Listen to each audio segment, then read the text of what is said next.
Chapter 39. The Ego and the I. I was sitting because I remember that much.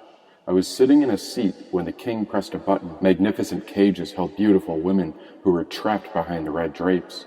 All of these stunning mistresses had tiny tops and almost nothing on bottom when one of their cell doors opened. The king called her over, and she came to sit on my lap, as if I were her chair. "Ever going to take off that mask, Jack?" asked the king. Jane was right across the table, but had they turned her evil yet? And which side was Jane really on? Theirs or ours? Oh, she was just like me, caught somewhere in between, but her eyes wouldn't look up. A knuckle tapped on the side of our forehead. "The mask, Jack," asked the king. The mask? Did she know it was I? Now the woman on my lap was getting irritated and bored when she pinched her legs around my thigh. Squeezing tight, she gripped me with a power that all men dream of during the darkest parts of the night. She was sending a direct message to my crotch, but I hadn't a clue what she was getting at. This woman rode my leg from hip to knee and kept pressing her body deep, stretched against T. Hammond's suit to break free. Blood was thumping under my skin when her back arched upright before she moaned in my ear. "The game's Texas Hold'em," said the king. "You're debt-free with Davis until he comes back from La La Land." Davis was sitting on a couch in the back, with his arms caught in the red drapes. His eyes were vacant as he stared across the room, but this woman was relentless, stroking everything as if it was hers, and those fingers were getting awfully curious of what was throbbing underneath. Had she ever touched a man? My goodness, did she know it was down there? It's only a matter of time until something happens. Because with all the blood pumping, my face felt dumb. The mask held on for cover. Then the woman sucked my thumb. Goodness, these manners. And where's she from? Wait, something is happening. I think I'm going to... 2 cards, said the dealer, slapping the second down in front of me. Clarity came rushing back. Vision became clear. This woman was giggling. Not again. Oh, dear.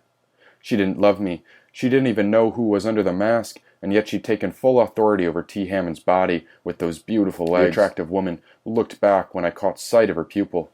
I saw inside her soul, and there was barely any light or love left because I saw a demonic spirit staring back. She smirked and began to ride my leg again. Then her tongue reached for a kiss under my mask, but I turned my cheek. She took hold of my hand and whispered something when I heard the demon speak. "Do you know how wet I am?" She asked. No idea, ma'am. Her skin covered the body, but I knew something dark had taken control over her skin suit. She was a human, just like me, and even Ma was silent to observe the dark force behind her actions. Immense pride radiated through her skin as she conquered control over me as the entire table watched.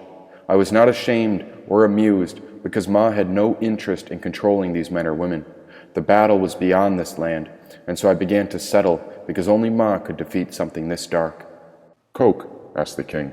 A platter with rows of white powder was being passed around the table while the women and their generals took turns snorting it.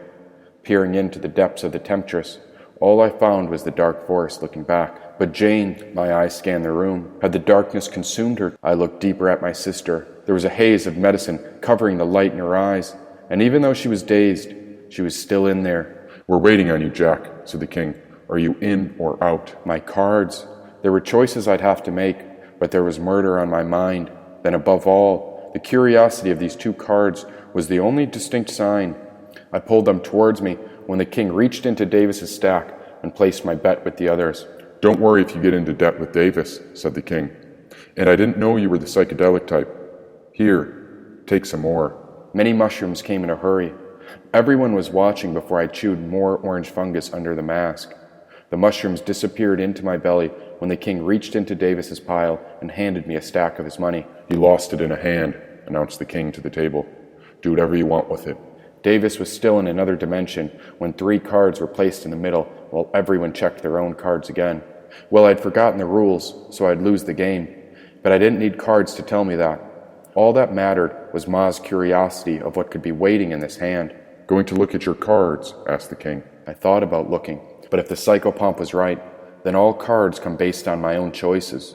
There was little I could do to change the hand I'd been dealt. "The way a man plays cards says a lot about him," said the king. "Some start with nothing. Others get a pair of aces and $1 million in a trust fund. But it's not where you start that matters. It's where you finish by the end." I raised the edge of the cards. Oh, could it be? A pair of gentlemen were staring back. Both had one eye. 2 J's for Jack, one with a red heart, the other spade with black. The room was quiet for a moment, and then my stomach twisted in a knot. And a maddening vibration thundered through my heart. The force came so quick that I knew this was the fungus acting up. Vision shook while lights scattered across the room. No one else could see it. Everyone was focused on the game, but I saw the room twitching when a dark shadow jumped up from behind the people. I caught sight of the troubling demon that came forth out of thin air. The spirit hung above the crowd, but I refused to look into the eye of its essence. One by one, I watched this demonic spirit seep through each person's skin to taunt me. This was a wicked force among us, aligned with the gray and black smoke, and it was taking control of any being under the king's command while I watched the mere vapor shift between bodies. Only after it touched all of them did I dare to peer up at it. I didn't want to look, but the darkness was on to me when Ma started sizing it up. My eye looked down at the cards as if the jacks could explain, and of course these signs were real, but how was that demon whispering my name? Bad hand, Jack, asked a man's voice across the table. I looked up at the man's body, and then a second later I watched the demon spirit descend through his skin and take control of his voice. Or is he always this afraid? Asked the demonic man. The demon had seized his vessel, and the poor man's body was too drunk to notice he was being used and ridiculed. Taunting my spirit, using tactics that love would never try, I felt another demon tapping the side of T. Hammond's mask, trying to break me inside. You going to bet? Asked the king. I'm not so sure about this guy, said another general. All these men were possessed too. The demon had the ability to take control of whomever at will, and so I closed my eye to escape the dark force altogether. He's so afraid. How does he manage down there? Said the demon through another man's voice. I didn't even know which one said it, but I could feel the fear pouring out from my mind as I hid behind my sight. I had taken this journey as far as I could, but what was left to give? Cicero had sent me on an impossible task, and even he was hiding too. I couldn't stand it any longer because the demon was whispering in my ear and telling me this is the place I was meant to die. They were laughing at me when I reached for the blade, but before I touched it, I felt Cicero tap my boot. His voice whispered from somewhere underneath, "We can wait and see." My eyes shot open and the fear began to fade. A bright light erupted from Ma through my forehead when I faced the king's brigade. I'd felt that fear before. I was even afraid of what these men could do. But Ma got me through their torture, and her light was all I knew. I'd spent weeks battling this darkness. There was even the day I died, but I was reborn as an instrument of Ma's light, and now this demon had to hide. Looking across the table, the black vapor disappeared while I searched into the eyes of the first possessed man I saw. I stared into him, facing the demon as deep as I could, but it wouldn't reveal itself. The fear wanted to trick me, but all fear knows is to be afraid. Again I felt the power of Ma's light echo through me as I stared deep into this man. The general looked back, but only for a moment, because the longer I stared, the more his own fear overtook his sight. He looked down toward his cards. Timid and anxious, he checked his cards again, but he wouldn't dare look up to accept Ma's light. The dark vibration was not gone. It was still distorting my senses, but our mind had risen above that plane where a higher vibration was guiding me. The demon had never left. It was evasive like a stream, impossible to hold, yet taunting us like a bad dream. The man checked his cards again and, "Are you in?" asked the king. He was asking me the question, but my eye wouldn't budge. My light was focused on the general across the table, the way love doesn't judge. He was light trapped inside a body, but the demon had control of his sight. I wouldn't move again until... "Answer him!" yelled the man with all his might. "As long as I don't quit, then the game continues. Is that right?" I asked. "Then put your money where your mouth is," said the general. I continued to stare through him when I reached into Davis's money and dumped a pile of bills on the center table. I hadn't a clue what I was doing, but I'd silenced every last man and woman. "I wouldn't want to lose too much if I were you," whispered the king. "You wouldn't want to be stuck in debt with Davis when he comes back." I leaned over to peek at 3 cards waiting in the middle. This game was a riddle of sorts, and the complex sequence of cards started with a black king of clubs, then a red queen with loving hearts, followed by an ace covered in diamonds. "A powerful flop," said the king, splattering more paper bills in the center. "And when the game goes in your favor, take a fool for all he's worth. I raise." "Nope, I fold," said a different man before turning his cards in under the pile. "I'm out," said another general. "This guy Jack is a weird motherfucker," said one man. and I'm making sure he doesn't win this hand. The fear made some of these men nervous, and so they folded their hands away, but I remained patient because I was certain the mushrooms knew the way. My eyes didn't move off the general. Now everyone was watching, but lost souls cannot see. They thought they were protecting him, but the jacks were with me. Reaching into Davis's pile, I splashed another handful of money over the table while the $100 bills rained down. My eye locked onto the demon in the general's body and watched the man's face fill with red rage. Jack, be careful. Don't get greedy now, said the king. When the fear says you can't, call it a lie with no use. I knew they were testing my courage because quitting was their only excuse. Another man folded, but the demon wouldn't give. It slipped into a new man's body because it was dying to live. Twisting and turning, this man was scratching his hair. The demon knew he was losing, and so this man folded his pair. I caught the demon as it leapt out from the man and jumped across the table to hide behind the crowd of women looking on. All these poor souls were lost in the ego, their own selfish desires, and I couldn't tell which body the demonic darkness had taken refuge in. Jack's a strange one, and I mean that well, because he's very good at what he does, said the king, patting my back. He knows something about making others afraid. I was afraid once, back when I lost my sister. But I'm not afraid anymore. Jane's mouth dropped wide open when I said it as a man turned over another card in the center. The riddle grew to 4 cards, showcasing the king, a queen, an ace, and a 2-eyed jack looking back my way. The preacher got up from his seat and started pacing behind the group while Jane seemed stuck in place. Everyone watched the king splatter even more paper bills onto the table. Again he splashed an entire stack, turning the table green. Ah, but the fear is important, Jack, said the king. You should be aware when you're in too deep. You could lose everything, even the things you love. His foot swept under the table to kick the kitten. I heard the cat hiss as she hid under my chair beside the bag of drugs. I reached for the arrowhead, but I felt her tail wrap around my wrist. We can wait and see, whispered Cicero's voice. The king was right. Fear is a powerful force, but all that fear is only afraid because it forgot how to love.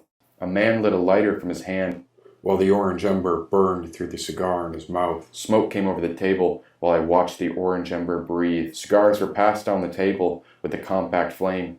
The king flicked the end of the lighter, and another flame came to life. She was spreading through orange embers for everyone to see. Macaulay Jack's light was growing. The king took a puff before the lighter was passed down to me. The moment came and went before I picked up the compact flame and set fire to the green bill in my hand.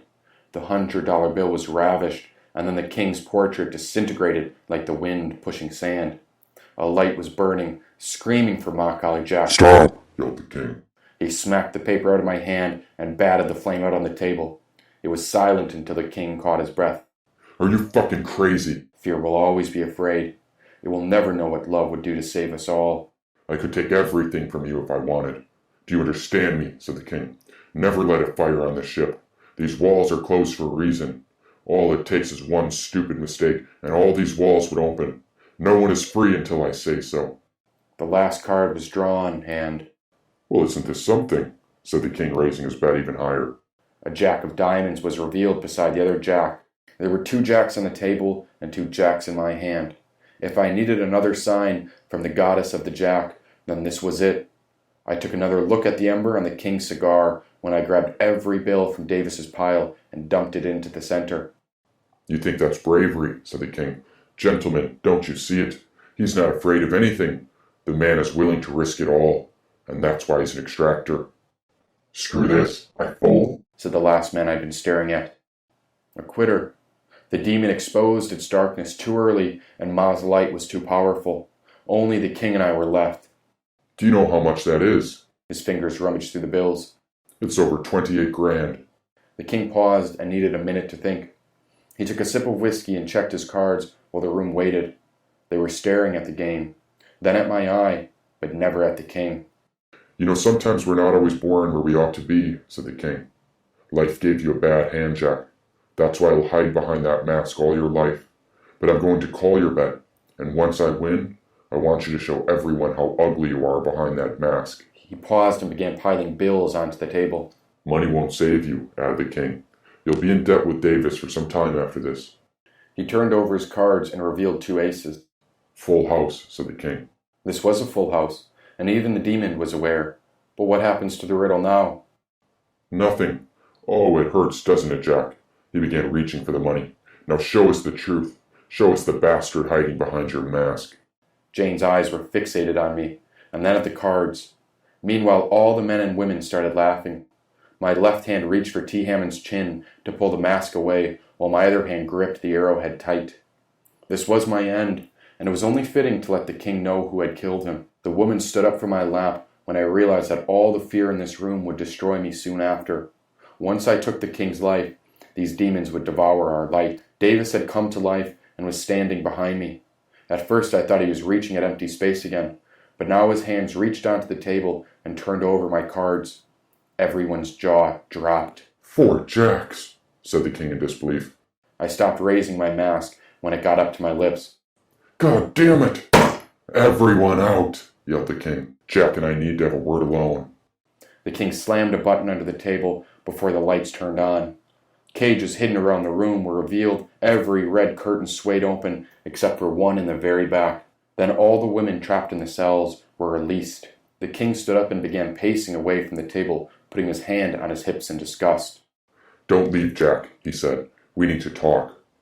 My eye saw Jane long enough to notice that the light was still in her. She rose up from the table with the preacher and backtracked toward the door, following the generals and the other women. They hadn't gotten to her soul yet. She was still the same Jane I always knew.